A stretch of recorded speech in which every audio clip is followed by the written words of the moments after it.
10 News Weather Authority, always watching and tracking for you from the JES Weather Center. Good evening, my friends. A live look at our current radar imagery. We're looking at Hurricane Francine now beginning to head towards the Gulf Coast, not quite making landfall just yet. Again, once that center, the eye of this hurricane, once that moves over land, that is when that is considered to officially have made landfall. But right now, still heavy rainfall in portions of Louisiana as well as Mississippi, Alabama, and continuing even further into Arkansas. This will head further up into the, again, that is making landfall on the Gulf Coast, but further into the Midwest as well as the Plain States.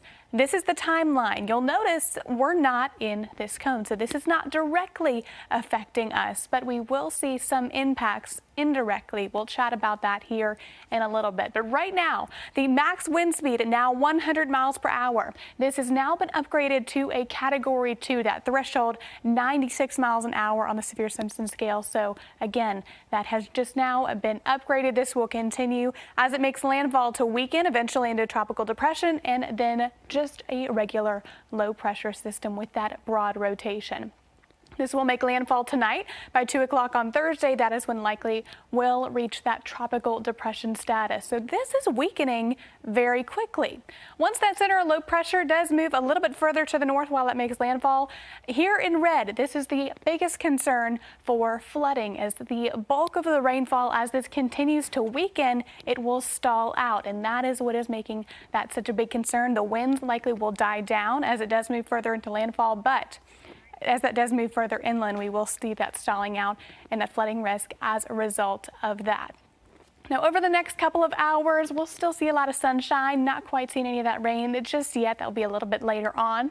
Right now, we're sitting at 80 in Roanoke and Martinsville, 78 degrees in Blacksburg. Winds are variable right now, anywhere from 5 to 10 miles an hour. That's sustained wind speed. We'll continue with that through the evening hours. Your 10 to 10 forecast looking very consistent. We will wake up to temperatures tomorrow morning into the 50s, 57 degrees, our low temperature by 7 o'clock, and keep things clear and dry overnight. So we'll get at least a little bit of that fall-like taste as we do move further into hurricane season, as we see with fall. Typical futurecast over the next couple of hours, tracking hurricane turning into tropical depression Francine, then transitioning to just your regular low pressure system. This is the effect that we're watching. As that moves further inland, we're just going to see a few spotty showers as that broad rotation of that low pressure system is inland. So here locally, not worried about any sort of flooding concerns, but overall, just a few passing showers. Nothing going to ruin your weekend.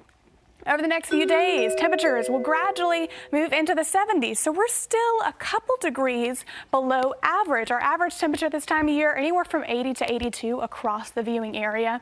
So not necessarily seeing those fall-like temperatures just yet, but we are getting there with our lows in the 50s and 60s.